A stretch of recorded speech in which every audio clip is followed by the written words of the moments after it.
Eh, Continuamos con el Congreso, el 25º Internacional de Imagen y el 14º Curso Nacional de Imagen Muscular, Vascular y de Mama.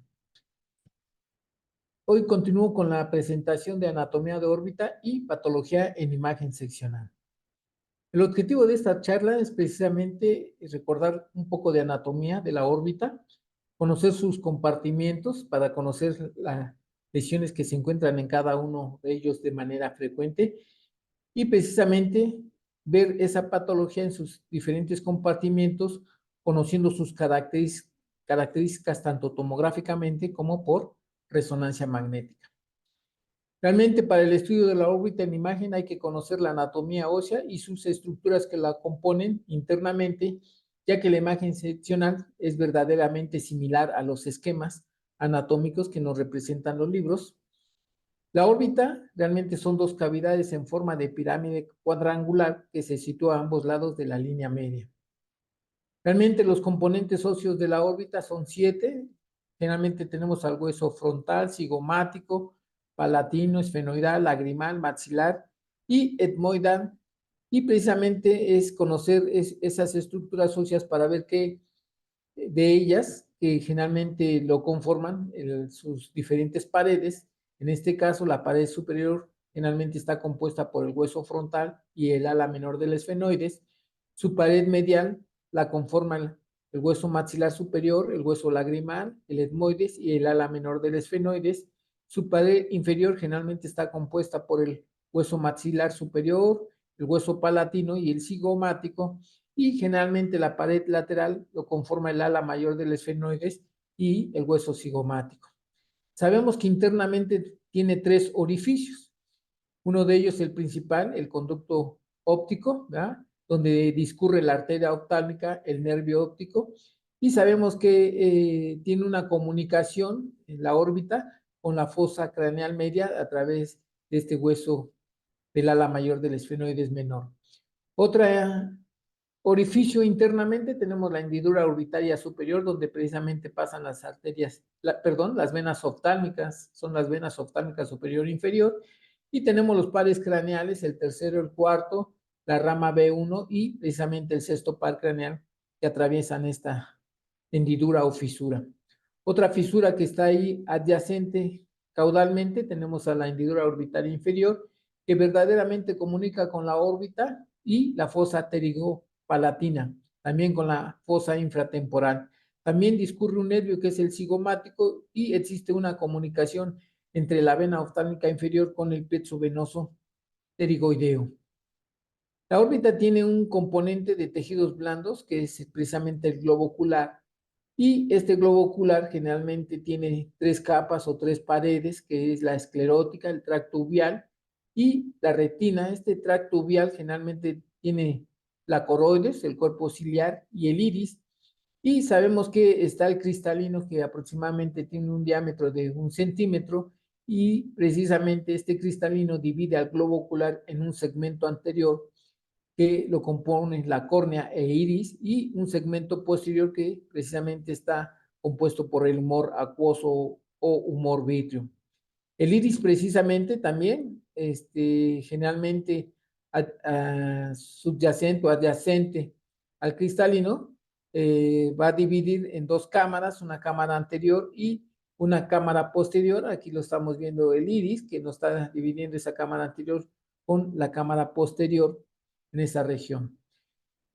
Los músculos generalmente siempre vemos el recto superior, recto inferior, recto medial, recto lateral. Realmente el recto superior también está compuesto por el elevador del párpado superior. No podemos diferenciarlo en la imagen, generalmente siempre están unidos, ¿verdad? Y es importante de estos músculos extraoculares precisamente conocer su diámetro para ver cuándo hay patología o cuándo no hay patología, pero sabemos que el recto inferior la mayoría de las veces siempre mide aproximadamente 5 milímetros de grosor. El más delgado de ellos generalmente es el lateral, aproximadamente 3 milímetros, y el superior y medial generalmente llegan a medir 4 milímetros en promedio de espesor en el plano coronal. Y sabemos que el elevador del plano superior generalmente tiene una medida de 1.7 milímetros aproximadamente, pero a veces no podemos diferenciar entre el recto superior y precisamente con el elevador del párpado superior, porque se fusionan, y precisamente también tenemos a los oblicuos superior y generalmente el inferior. Los pares craneales que inervan estos músculos, bueno, pues aquí estamos viendo que el superior, el inferior y el medial lo inerva el tercer par craneal, mientras que el lateral lo inerva el sexto par craneal, y el oblicuo superior lo inerva el troclear, que es el cuarto par craneal. Algo bien importante que hay que tener en mente, bueno, conocer dónde se sitúa precisamente la vena oftálmica superior, y se dice que siempre está por debajo del recto superior y lateral, mientras que la arteria oftálmica generalmente la vemos superior y medialmente. El nervio óptico generalmente tiene 4 segmentos, uno que no visualizamos y 3 que podemos visualizar, que es el orbitario, el canalicular y el intracraneal. El nervio óptico tiene una longitud aproximadamente de 4.5 centímetros, y aquí precisamente el área papilar pues no la identificamos. Sabemos que esta es la porción papilar que no se visualiza, pero sabemos que en esta localización se encuentra. Viene luego su porción intraconal, que generalmente es la más larguita, ¿verdad?, que llega a medir entre 20 y 30 milímetros de longitud, y que se encuentra precisamente en intraorbitaria a nivel intraconal. Viene el segmento intracanalicular o orbitario, que generalmente tiene una medida de 4 a 9 milímetros, y entrando hacia el cráneo intracranealmente es la porción intracraneal, y que mide aproximadamente entre 3 y 6 milímetros de longitud generalmente. El grosor del nervio, siempre hay que identificar al nervio en los planos coronales, secuencias T2, podemos delimitarlo perfectamente bien, y sabemos que el nervio óptico generalmente mide entre 3 y 4 milímetros de diámetro, y si lo medimos con todo y su vaina, generalmente debe tener un diámetro de 5 milímetros de diámetro. Esto es importante conocerlo para ver patología precisamente cuando hay incremento en el diámetro de la vaina nervio óptico, o precisamente del nervio óptico. Y siempre el nervio óptico en las secuencias convencionales siempre tiene una intensidad intermedia tanto en T1 como en la secuencia T2. La órbita se divide por compartimentos para poder dividir su patología, y precisamente se divide en una porción preceptal y otra postseptal, y precisamente es debido a un tabique fibroso que se le conoce como el septum orbitario, que sí podemos identificarlo solamente en el plano sagital, tanto en la secuencia T1 como en la secuencia T2, y sí es precisamente este tabique que estamos viendo que es un tejido fibroso, y que repetimos que se le conoce como el septum orbitario, y nos va a permitir dividir a la órbita en una región preceptal y postseptal, y la preceptal generalmente tiene los tejidos palpebrales, la lámina tarsal, ligamentos de canto, tejido lazo adiposo, el saco y el orificio nasolagrimal. Mientras que en la región postseptal tenemos 5 compartimientos, ¿verdad?, que es el globo ocular, que ya dijimos que el cristalino nos lo divide en un segmento anterior y en uno posterior, el de la vaina y el nervio óptico, su porción intraconal, extraconal, y el subperióstico, aunque la nueva literatura también ha dividido o ha modificado un poco los compartimientos.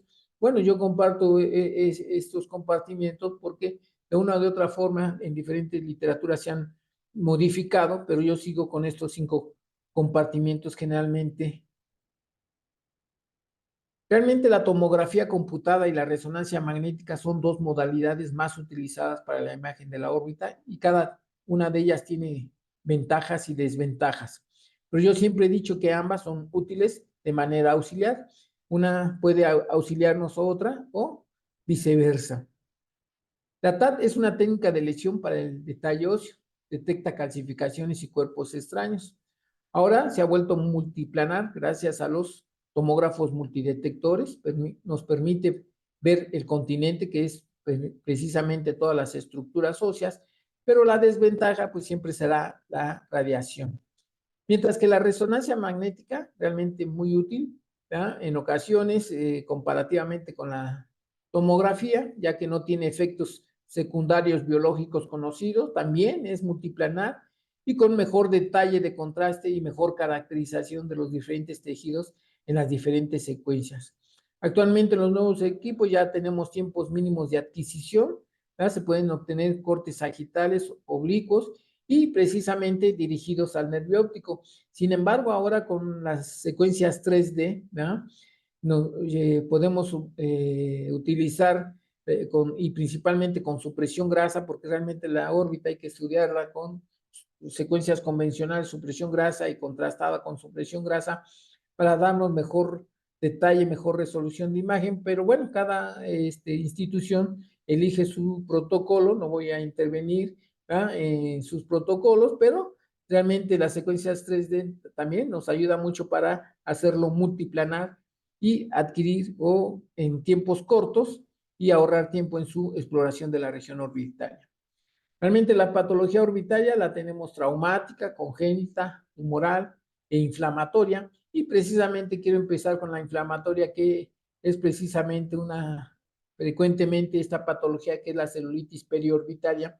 Sabemos que es una infección limitada a tejidos blandos periorbitarios, que es en la región precisamente preceptal, y se puede extender intraorbitariamente en región postseptal cuando irrumpe precisamente el septum orbitario. Generalmente en esta patología ocurre edema, eritema periorbitario, equimosis, pero realmente no tiene proptosis, ¿verdad? Y la mayoría de esta celulitis periorbitaria ocurren en traumatismo, y picaduras de insectos son las causas más comunes, no quiere decir que no haya otras causas. Y la celulitis intraorbitaria es por sinusitis, ¿verdad? A nivel de las celdillas etmoidales, va a producir en esta patología de celulitis intraorbitaria proptosis, aquí sí va a haber proptosis, y en imagen siempre vamos a observar un tejido inflamatorio, infiltrativo, que afecta a tejidos blandos, periorbitarios o intraorbitarios predominantemente, y con efecto de masa y de realce con el medio de contraste. Tanto en tomografía como en resonancia magnética muestra realce por infiltración de la grasa, realce heterogéneo y difuso de las estructuras orbitarias, precisamente por ese proceso inflamatorio que está afectando esa región. Aquí mostramos dos casos por tomografía, son totalmente diferentes, donde vemos precisamente ese incremento anormal de los tejidos blandos preceptales, ¿verdad? Con un aumento de volumen, y que de una o de otra forma con el medio de contraste pueden tener un reforzamiento de moderado o franco. Aquí mostramos precisamente otro caso de tomografía, donde precisamente era un paciente que tenía un celulitis periorbitaria preceptal, y que precisamente empieza a involucrar a la grasa extraconal, generalmente en esta región, y mostramos una tomografía donde este paciente tiene una sinusitis etmoidal, evidentemente, y en esta secuencia T1 supresión grasa vemos como ya hay una afectación clínicamente tanto preceptal como postseptal, involucrando las estructuras tanto intraconales como extraconales, generalmente en esta región. Aún no identificamos un absceso subperióstico, que también nos puede llegar a producir abscesos subperiósticos, o también podemos tener abscesos en esta patología intraconales generalmente, ¿no? Aquí mostramos la tomografía, la utilidad de la identificación de calcificaciones. Sabemos que hay calcificaciones de diferentes causas, pero quiero mostrar las drusas, y a veces se nos llega a olvidar decir drusas. Generalmente, pues podemos decir calcificaciones a nivel de la papila, y que las drusas o las calcificaciones a nivel de la papila son pequeños focos de calcificación, ¿ya? Y que precisamente esto se debe a una degeneración del material hialino en la papila del nervio óptico. Muchas de ellas son asintomáticas, la mayoría de ellas son hereditarias, pueden haber familiares que pueden tener estas calcificaciones ahí a nivel de la papila. La mayoría de ellas son unilaterales, realmente pues vemos este caso. ¿Por qué? Porque realmente es bilateral, no son comunes verlas bilaterales, y que en ocasiones también, a pesar de que son asintomáticos, pueden presentar cefalea, o puede tener disminución en la agudeza visual, o un pseudopapiledema generalmente. Aquí mostramos otras calcificaciones que, bueno, es importante. Sabemos que hay múltiples causas de calcificaciones, pero a las que más nos enfrentamos, bueno, pues son los dispositivos quirúrgicos, donde ponen ligas de silicón precisamente cuando hay eventos quirúrgicos por desprendimiento de la retina. También sabemos que puede haber calcificaciones degenerativas en las inserciones del recto medial o del lateral como cambio degenerativo, y hay algunas lesiones benignas que están a nivel de las paredes del globo ocular, como es en el caso del osteoma coroideo. También podemos ver esa calcificación en estas lesiones benignas generalmente. Del coloboma, sabemos que es un defecto congénito en el globo ocular, en el punto de inserción del nervio óptico localizado en las capas de la esclerótica, causado por un error en el cierre de la cisura óptica fetal. Generalmente esto es una patología que ocurre en la edad pediátrica. Podemos ver los bilaterales, la mayoría son unilaterales. Se puede asociar con microftalmia, anomalías congénitas como el encefalocele, agenesia del cuerpo calloso o incluso también en la displasia olfatoria. En adultos, en ocasiones ha sido incidentalomas, y generalmente la clínica son escotomos y pérdida de la visión. En tomografía y en resonancia magnética siempre vamos a identificar ese defecto en forma de embudo o quiste centrado precisamente por detrás de la papila óptica. Y efectivamente aquí tenemos el esquema del libro de Hans Berger, donde precisamente nos está demostrando ese coloboma, donde está precisamente ese defecto que está como embudo. Aquí mostramos un paciente pediátrico donde precisamente logramos identificar ese defecto a nivel de la papila como embudo, y conforme precisamente va pasando el tiempo puede llegar a formar quistes colobomatosos, ¿no? Aquí vemos precisamente el defecto en pacientes pediátricos, son diferentes casos, y este es un caso en donde definitivamente este paciente era adulto, él venía por otra causa, realmente no venía por el quiste colobomatoso, pero incidentalmente él nos narra que desde la infancia nunca ha tenido visión a nivel del globo ocular del lado derecho. Iniciamos la exploración y nos dimos cuenta que realmente tiene un quiste colobomatoso, realmente tenía un coloboma, y a la larga se formó este quiste colobomatoso que incidentalmente vimos en este paciente. También existe el estafiloma, que es una invaginación focal en la esclera o en la córnea. Generalmente se localiza en la parte posterior del globo ocular, del lado temporal del nervio óptico. También hay estafilomas anteriores por el adelgazamiento de la córnea, y se dice que es un defecto adquirido por debilidad y adelgazamiento escleral. Puede deberse a un proceso traumático, puede deberse a un proceso inflamatorio, y se puede asociar con miopía elevada por cambios degenerativos. Generalmente ocurre un desprendimiento de retina y coroides, y precisamente va a haber una mala visión al inicio y va a terminar generalmente en ceguera.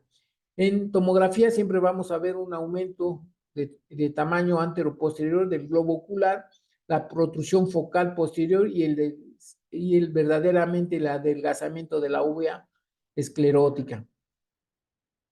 Aquí vemos una afiloma anterior por la córnea totalmente adelgazada. Vemos esa herniación de ese contenido. En estos casos que son totalmente diferentes, también vemos el adelgazamiento de la esclera, ¿verdad? Y precisamente hacia el borde temporal. No quiere decir que no haya habido en el borde medial, pero generalmente siempre los encontramos hacia el borde lateral, como en estos casos, que se ve ese verdaderamente adelgazamiento. El diámetro mayor anteroposterior en comparación con el globo ocular contralateral, ¿verdad? Pero existe otro diagnóstico diferencial precisamente con el estafiloma, y es el Buch-Stamos, pero aquí no hay adelgazamiento de sus capas. Generalmente se dice que es un aumento en el diámetro anteroposterior del globo ocular por un glaucoma juvenil congénito y miopía. Generalmente siempre el Buch-Stamos lo vemos en la infancia con una esclera, y esto ocurre precisamente por una esclera blanda y distensible, y que en ocasiones el Buch-Stamos podemos encontrarlo asociado con algunas facomatosis, como es la neurofibromatosis tipo 1 y con el síndrome de Stutt-Weber. Otra malformación, que es la venosa linfática, generalmente son los linfangiomas, son canales vasculares dilatados, delgados, revestidos de endotelio y que contienen infiltrado linfocítico. Siempre los vemos en neonatos, en preescolares, escolares. Es una lesión de crecimiento transespacial porque puede afectar diferentes compartimentos, el intra y el extraconal, así como el postseptal. Generalmente hay una proptosis, edema periorbitario, una hemorragia intraorbitaria, blefarostosis y celulitis. Generalmente esta patología sigue creciendo, no involuciona, tiene que ser quirúrgico y precisamente en tomografía y en resonancia magnética siempre vemos una lesión multiloculada que generalmente tiene niveles líquido-líquido y que pueden realzar definitivamente con el medio de contraste. Y aquí mostramos diferentes casos, precisamente una tomografía en donde vemos una lesión multiloculada, ¿verdad? Con algunos niveles, pero realmente la secuencia T2 de la resonancia magnética nos permite ver o evaluar ese componente líquido-líquido por la hemorragia que producen estas lesiones y siempre la vamos a ver multiloculada. Puede reforzar con el medio de contraste, repetimos.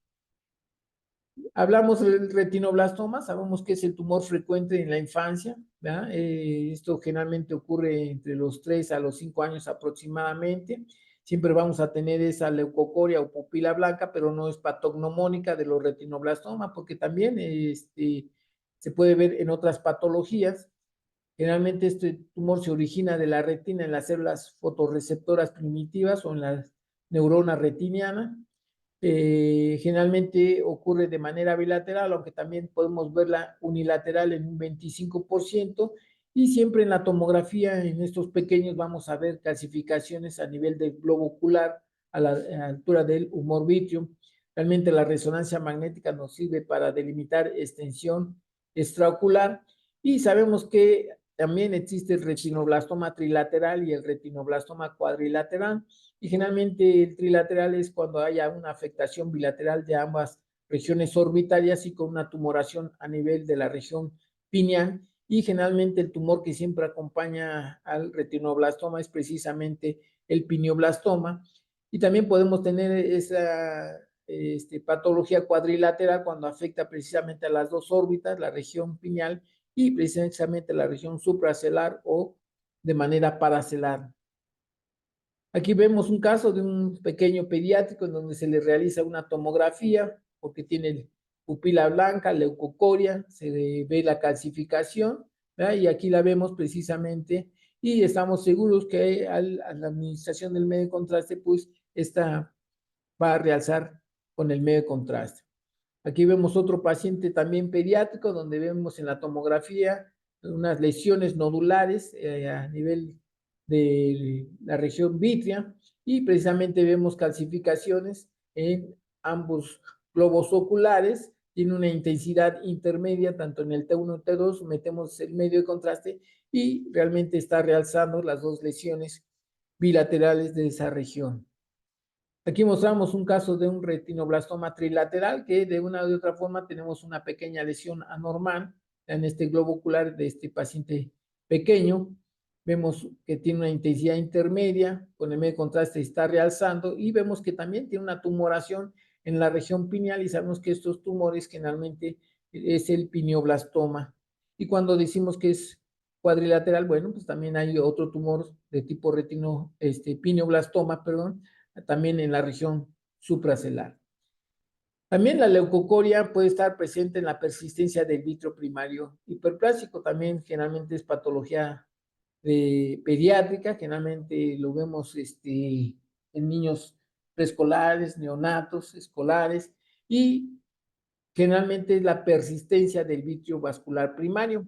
El diagnóstico diferencial había que hacerlo con los retinoblastomas, pero normalmente hay una involución a los 6 meses de la vida embrionaria de este vítreo primario y generalmente su persistencia es la hiperplasia de este tejido conectivo embrionario es residual y en tomografía generalmente o en resonancia magnética podemos ver una microftalmia con un aumento en la densidad en el humor vítreo y generalmente siempre identificamos una banda lineal en la línea media, tiene que ser un neonato porque si nos puede confundir generalmente con un desprendimiento de retina, pero realmente esta es patología en la edad pediátrica y generalmente este tabique persiste y realmente va a tener un reforzamiento precisamente con el medio contraste en la persistencia del vítreo primario hiperplásico.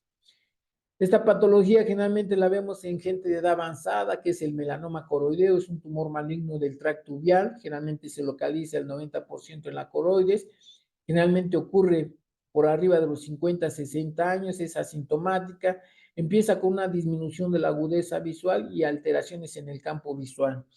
La mayoría de ellos son unilaterales y tiene una forma de seta como un champiñón que generalmente protruye hacia el humor vitrio y produce desprendimiento de la retina. Realmente el diagnóstico de esta patología es la fundoscopía. Pero bueno, la tomografía y la resonancia magnética nos sirve para ver extensión y hacer algunos diagnósticos diferenciales principalmente, porque también estas lesiones nos pueden confundir con lesiones metastásicas. Sabemos que es una lesión nodular, tiene una hiperintensidad en T1 por la melanina y se muestran hipointensos en el T2 con reforzamiento con el medio de contraste de manera moderada y precisamente hay que hacer diagnósticos diferenciales con las metástasis coroideas y una de ellas es el adenocarcinoma productores de mucina generalmente, ¿no?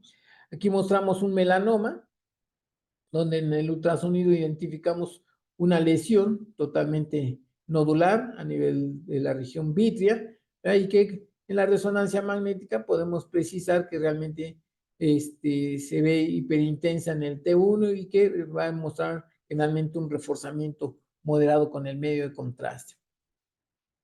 También tenemos un tumor que es común, no, perdón, realmente raro, pero podemos encontrarlo, que es el glioma del nervio óptico, no es común, ¿verdad?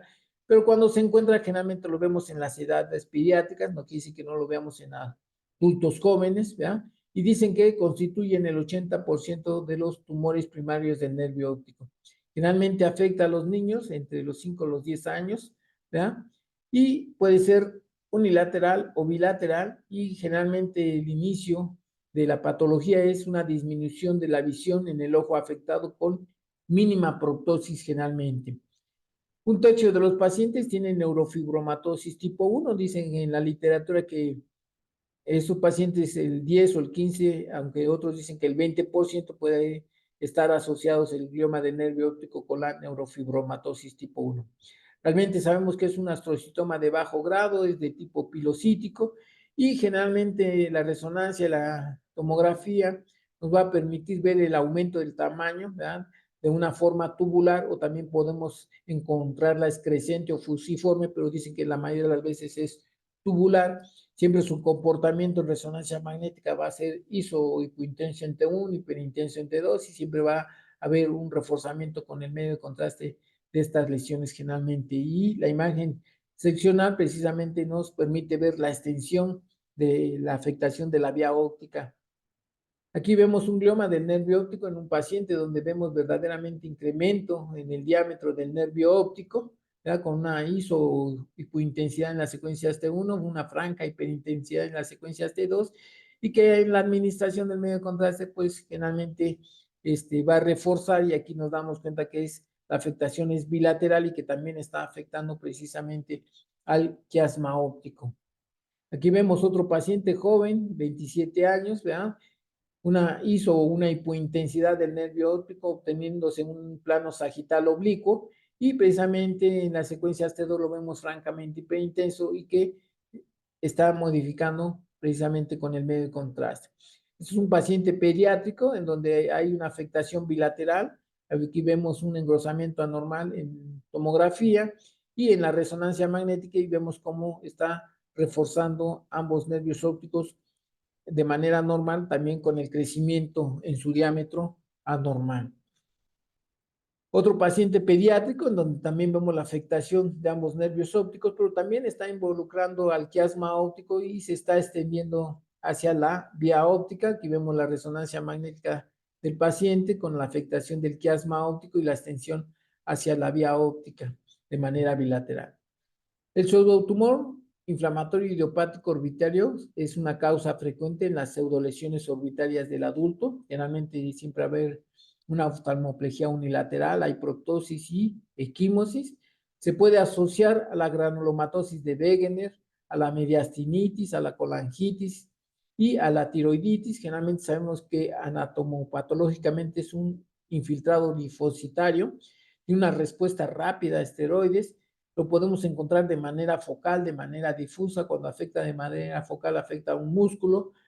Y cuando lo vemos de manera difusa, bueno, va a ser como tumefacto, un tejido inflamatorio que va a afectar esa región y que en ocasiones hay que hacer un diagnóstico diferencial contra el tumor, principalmente contra el linfoma. Pero sabemos que generalmente esta patología afecta a los músculos y sus inserciones generalmente también se encuentran involucradas. En tomografía vamos a tener un tejido anormal unilateral que generalmente va a realzar. En resonancia magnética también tenemos el tejido anormal similar al de la tomografía y va a tener un comportamiento de intensidad intermedia o hipointenso tanto en las secuencias convencionales como en T1 como en T2 y siempre vamos a ver ese realce con el medio de contraste, así sea focal o difuso. Aquí mostramos algunos casos donde definitivamente vemos una lesión focal bien delimitada, ¿verdad? Y que realmente son pseudotumores inflamatorios idiopáticos, pero había que hacer diagnósticos diferenciales. Aquí vemos una afectación bilateral, pero predominantemente en el globo ocular y que de una u otra forma está afectando varias estructuras de manera difusa a la región orbitaria del lado derecho. No quiere decir que no haya afectación del lado contralateral. La mayoría de las veces son unilaterales, ¿no? Aquí también vemos otro pseudotumor orbital en otro paciente donde verdaderamente hay un tejido anormal inflamatorio que está afectando diferentes compartimientos, principalmente el intraconal, extraconal, en esta región. Dijimos que generalmente los difusos también se le puede decir tumefacto. ¿Por qué? Porque afecta de manera difusa todas las estructuras que conforman la región orbitaria y que también ese tejido se puede limitar muy bien con el medio de contraste. ¿Ya? Aquí realmente se ha dispersado o se ha extendido de manera intraconal hacia la región extraconal y en este caso pues nada más hay una afectación de un solo músculo que es el recto medial en este caso, y a veces hay que hacer diagnóstico diferencial con otras patologías, pero realmente resultó ser un pseudotumor inflamatorio idiopático. Este paciente también muestra un tejido anormal, ¿verdad? Simulándonos alguna otra lesión, pero vemos que en la secuencia T2 se ve francamente hiperintenso, no es común, pero bueno, ahí vemos el pseudotumor en la secuencia T2 francamente hiperintenso y que de una u de otra manera está focalizado este tejido inflamatorio anormal y que está reforzando con el medio de contraste. Siempre lo mandatorio también es la clínica, generalmente en nuestros pacientes. Otra lesión que encontramos en el espacio intraconal es el tumor vascular, ¿verdad? Intraconal en el adulto, que es una tumoración benigna. La edad de presentación de esta hemangiomas cavernosos ocurre entre los 20 y 40 años. Dice que tiene una predilección en el sexo femenino y nos va a producir una proptosis unilateral, diplopia y disminución de la agudeza visual. Puede comprimir al nervio óptico, ocasionando isquemia. ¿Ya? Y está compuesto por espacios vasculares con una pseudocápsula fibrosa y densa que podemos verla mucho perfectamente en las secuencias T2 porque muestra una hipointensidad. Puede trombosar y producir flebolitos y también puede producir depósito de hemocininina en estas lesiones. Generalmente en tomografía es una lesión sólida, ovalada, bien delimitada, densa y generalmente respeta el vértice orbitario. En resonancia magnética, tanto en tomografía, pueden reforzar y el comportamiento en resonancia magnética dice que las secuencias T2 ayudan mucho porque precisamente el hemangioma cavernoso generalmente lo vemos francamente hiperintenso en esta región. No destruye al hueso, generalmente produce remodelación a ello. Aquí vemos un hemangioma cavernoso por tomografía, bien delimitado, una forma ovalada, probablemente esté comprimiendo al nervio óptico en los diferentes planos convencionales y siempre en las secuencias T2 dice que es patognomónico. ¿Por qué? Porque siempre lo vamos a ver hiperintenso con su cápsula, que precisamente es una pseudocápsula fibrosa que siempre la vamos a ver hipointensa en las secuencias T2. Aquí vemos otro caso, ¿no? Donde precisamente vemos la lesión totalmente en el compartimento intraconal, que es la localización habitual. También pueden estar en el espacio extraconal, no es muy común, ¿verdad? Pero vemos la hiperintensidad en la secuencia T2 con su pseudocápsula, con su halo hipointenso, en esta secuencia y que generalmente siempre muestran reforzamiento. Algunos de ellos pueden tener reforzamiento centrípeto de la periferia hacia el centro, así está descrito en la literatura. Aquí mostramos un hemangioma cavernoso atípico por tomografía, precisamente porque también pueden tener calcificaciones, esos flebolitos que pueden tener esas lesiones generalmente, pero están en una localización que es el compartimiento extraconal, no es habitual, dice que la mayoría son intraconales, pero también podemos encontrarlos en los compartimientos extraconales. Otra tumoración a la cual nos enfrentamos en región orbitaria es el linfoma. Sabemos que es una tumefacción palpebral, generalmente es unilateral, indolora, ¿ya? Nos va a producir esoftalmos que generalmente aparece posteriormente. Se presenta sin evidencia de enfermedad sistémica, o sea, generalmente el linfoma afecta a la región orbitaria, puede afectar también las glándulas lagrimales de manera unilateral o de manera bilateral, y que posteriormente va a desarrollar aproximadamente en 5 o 10 años un problema de linfoma sistémico posteriormente. La edad de presentación del linfoma a nivel orbitario generalmente dice que ocurre entre los 50 a 60 años o más. Sabemos que es la tercera causa frecuente de proptosis tras el pseudotumor y el hemangioma cavernoso. Generalmente hay diferentes tipos de linfoma orbitario, pero el que generalmente afecta a la región, generalmente nos encontramos al de células B, que es el no-Hodgkin. Afecta cualquier área de la órbita, puede afectar una sola región o puede afectar toda la órbita, ¿ya? Y predominantemente dice que le gusta mucho la glándula lagrimal, puede afectar la unilateral o bilateral, ¿ya? Y cuando la afecta bilateral, pues es sugestivo del linfoma orbitario. La TAI y la resonancia magnética generalmente tienen mucha utilidad, oscila una lesión bien definida, puede ser también infiltrativa, difusa, y que puede afectar la región intra y extraconal. Siempre su comportamiento en la resonancia magnética va a ser de una intensidad intermedia o una hipointensidad, tanto en las secuencias T1 como en T2, ¿no? Aquí vemos un tejido anormal en estos pacientes, donde se ve verdaderamente de manera focal. Había que hacer diagnóstico con otras patologías, pero que generalmente son focales, indoloras, ¿ya? Pueden producir una ligera protrusión y ya posteriormente cuando van creciendo, bueno, pues va a haber afectación de acuerdo a la compresión.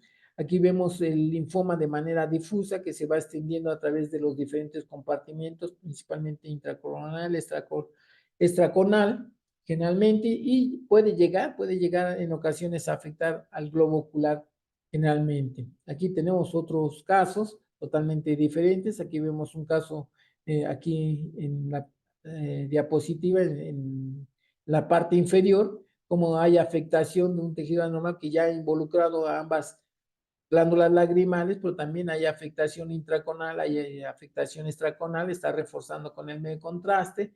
Estos son 3 pacientes totalmente diferentes, donde también vemos ese tejido infiltrativo que está afectando precisamente en esa región, y generalmente la mayoría de ellos son indoloros. La mayoría de las veces siempre tienen la proptosis, pueden tener manifestaciones clínicas. Aquí vemos al otro paciente con un linfoma, definitivamente muy agresivo, muy infiltrativo. Infiltró principalmente o ocupó la región intraconal, extraconal, pero también involucró totalmente estructuras del globo ocular, esta lesión. Y aquí, pues el diagnóstico diferencial había que hacerlo con el pseudotumor orbitario, pero siempre la clínica siempre es lo mandatorio. Aquí hay un paciente con antecedentes de leucemia y sabemos que la leucemia puede infiltrar generalmente a las glándulas lagrimales, puede infiltrar otras regiones como la columna, pero en este caso, pues tenemos el conocimiento que tiene antecedentes de leucemia. Bueno, pues lo primero que pensamos es infiltración de leucemia porque el diagnóstico diferencial había que hacerlo con el linfoma. Sin embargo, el antecedente siempre es importante en los pacientes. También tenemos una patología que se conoce como variz venosa orbitaria, es una causa frecuente de hemorragia orbitaria espontánea. Generalmente vamos a ver una vena dilatada, ya sea congénita o adquirida. Puede asociarse a malformaciones arteriovenosas, siempre hay una debilidad de la pared vascular venosa de esta patología.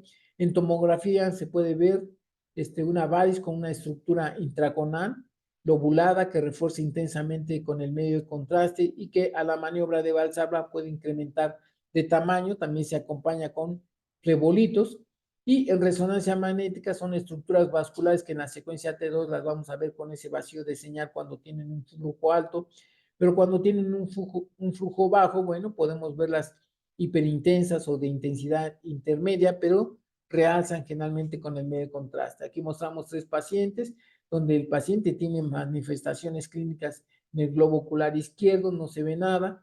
Sin embargo, a la maniobra de Valsalva, pues se hace evidente esa varis venosa orbitaria. Aquí ya sin maniobra de Valsalva, realmente esta estructura vascular pues está modificando con el medio de contraste en las secuencias de T1 supresión grasa. Y aquí tenemos una tomografía donde precisamente con el medio de contraste está realzando esa estructura vascular venosa anormal.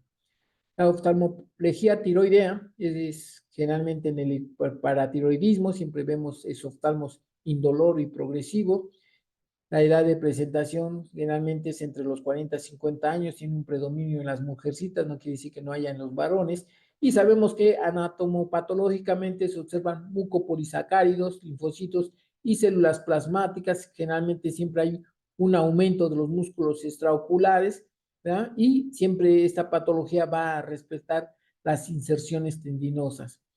Generalmente afecta en forma progresiva al recto inferior siempre, luego continúa con el medial, luego con el superior y ya de ahí el oblicuo, y es raro que afecte, lo puede afectar al recto lateral, pero no es comúnmente. La mayoría de las veces es bilateral, pocas veces son unilaterales, y en tomografía y en resonancia magnética pues vamos a ver ese aumento anormal en el diámetro de los músculos, pero siempre respetando las inserciones, y pueden tener un reforzamiento leve o moderado. También la grasa intraconal también se puede tener un incremento en volumen, y también podemos verlo en la resonancia magnética con un leve cambio en la intensidad de la grasa en nuestra patología.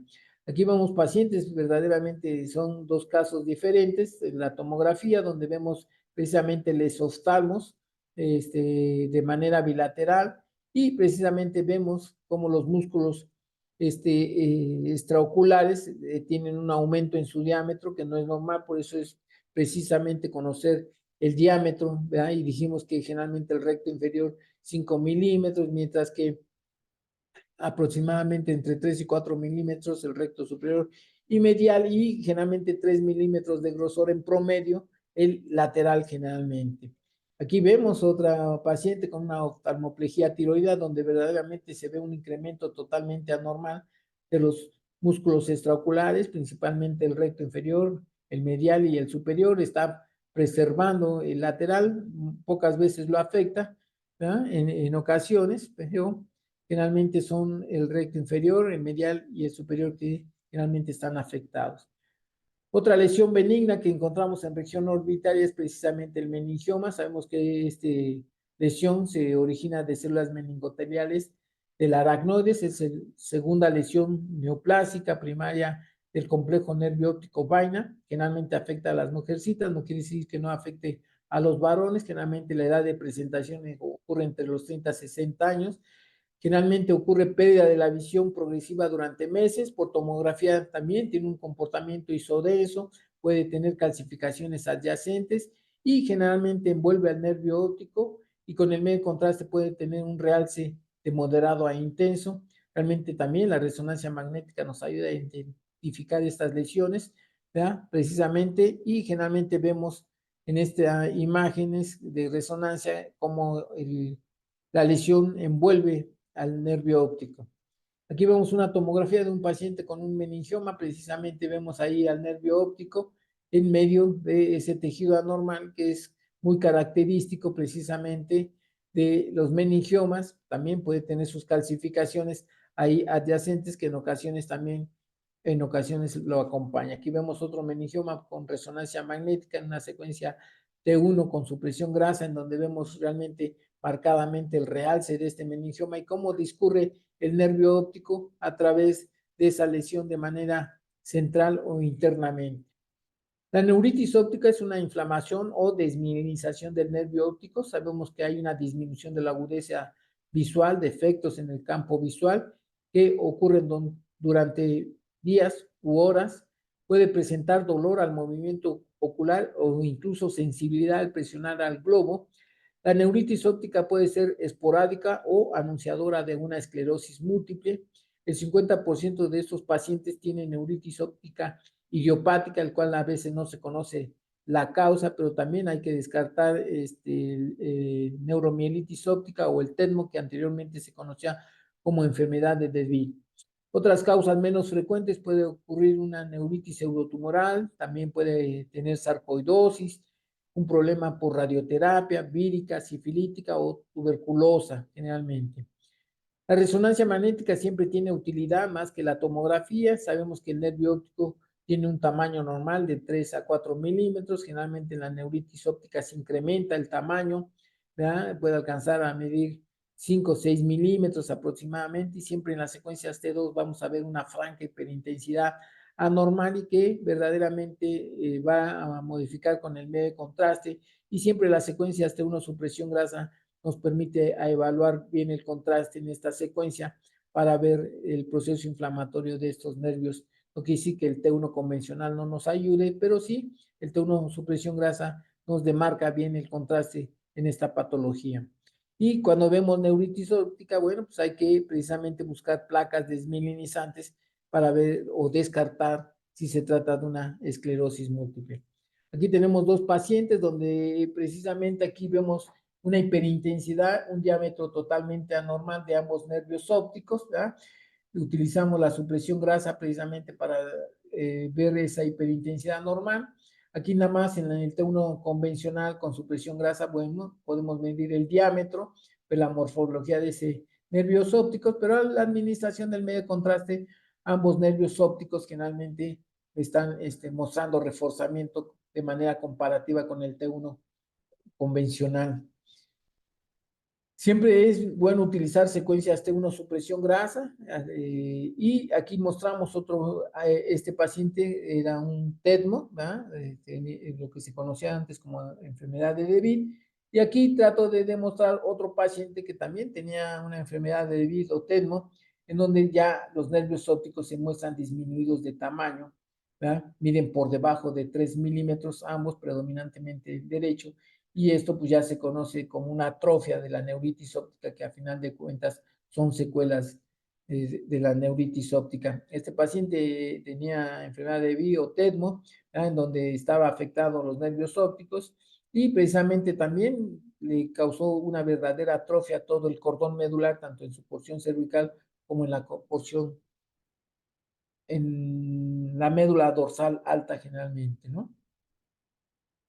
Aquí mostramos un segundo caso donde verdaderamente este paciente tiene esclerosis múltiple. Él debuta precisamente con una neuritis óptica del lado izquierdo, en donde precisamente en la secuencia T2 el nervio de manera comparativa con el contralateral se ve francamente hiperintenso el izquierdo, y que a la administración del medio de contraste, pues también independientemente del incremento en su diámetro, vemos también ese reforzamiento, y las imágenes convencionales en la secuencia FLAIR nos permite ver precisamente que es un paciente que tiene esclerosis múltiple, y aquí vemos una lesión desmielinizante a nivel de la médula, como las que se le conoce, como le dicen, inflama a nivel medular.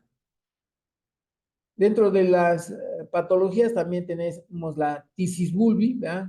Se ve mucho mejor por tomografía, también podemos verla por resonancia magnética, pero la tomografía realmente nos permite ver la deformidad, también no quiere decir que la resonancia magnética, pero podemos ver precisamente esas calcificaciones de estas secuelas, que realmente es una fase terminal o una lesión terminal secundaria a un evento, perdón, secundaria a una patología, ya sea traumática, infecciosa o quirúrgica, en donde el globo ocular se hace pequeño, se calcifica generalmente.